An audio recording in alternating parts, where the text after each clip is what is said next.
एक छोटा सा मछली पकड़ने वाला गांव।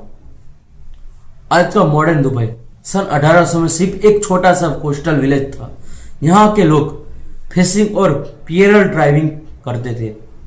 1833 में शेख मखदूम बिन बुत्ती अल मखदूम ने अपनी ट्राइब के साथ यहाँ आकर बसेरा किया। तब से अल मखदूम फैमिली दुबई पर रूल्स कर रही है।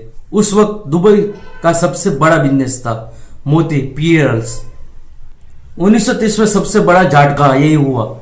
1930 में दो बड़े प्रॉब्लम आए। जापान ने कल्चरल पियरल बनाना शुरू कर दिया। वर्ल्ड वॉर के कारण ग्लोबल ट्रेड गिर गया। दुबई की इकोनॉमी ऑलमोस्ट टूट गई। गरीबी बढ़ने लगी। लोग दूसरे देशों में काम ढूंढने लगे। दुबई उस वक्त एक स्ट्रगलिंग डिजर्ट टाउन था। ऑयल की खोज 1966 में दुबई के पास ऑयल मिला। यह टर्निंग पॉइंट था। 1971 में दुबई ने बाकी इमिरेट के साथ मिलकर यूनाइटेड अरब इमिरेट बनाया। दुबई के रूलर बने विजनरी लीडर शेख रशीद बिन सईद अल मखदूम। उन्होंने एक इंपॉर्टेंट डिसीजन लिया। ऑयल हमेशा नहीं चलेगा, हमें फ्यूचर के लिए प्लान बनाना होगा। स्मार्ट सोच, ऑयल पर डिपेंड नहीं रहना है। शेख रशीद ने ऑयल का पैसा वेस्ट नहीं किया।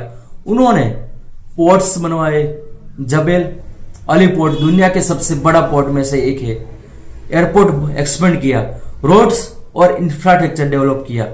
फॉरेन इन्वेस्टर को अट्रैक्ट किया। उन्होंने टैक्स फ्री पॉलिसी दी जिससे दुनिया भर के बिजनेसमैन दुबई आकर बसने लगे। नया लीडर, नया विजन। पावर आई शेख मोहम्मद बिन रशीद अल मखदूम। उनका विजन था दुबई को दुनिया का टूरिज्म, बिजनेस और लग्जरी कैपिटल बनाना। इस विजन के बाद दुबई में आइकॉनिक प्रोजेक्ट बने। बुर्ज खलीफा दुनिया की सबसे ऊंची building.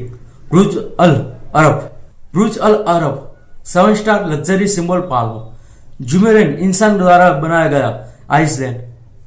Emirates global airline brand. Dubai ने tourism, aviation, real estate, finance और इवेंट पर फोकस किया। क्राइसिस में ग्लोबल फाइनेंशियल क्राइसिस आई। रियल एस्टेट मार्केट क्रैश हो गया। दुबई पर हैवी डेब्ट आ गया। यहाँ भी उन्होंने स्मार्ट स्ट्रेटेजी यूज की। अबू धाबी ने फाइनेंशियली सपोर्ट दिया। प्रोजेक्ट्स रिस्ट्रक्चर किए गए। इकोनॉमी को डाइवर्सिफाई किया और दुबई फिर खड़ा हो गया। आज दुबई की इनकम का सिर्फ छोटा सा हिस्सा ऑयल से आता है। लगभग 1% के आसपास main income source tourism, real estate, aviation, trade, financial tech startup. Dubai ने फ्री जोन्स बनाए जहां 100% फॉरेन ओनरशिप अलाउड है। दुबई की सक्सेस के 5 secret lesson. Long term vision, risk लेने की हिम्मत, टैक्स बेनिफिट और बिजनेस फ्रेंडली रूल्स, इंफ्रास्ट्रक्चर पर हैवी इन्वेस्टमेंट, ऑयल के पैसों को फ्यूचर में इन्वेस्ट करना। दुबई ने हमें सिखाया अगर लीडरशिप विजनरी हो तो रेगिस्तान भी शहर बन सकता है।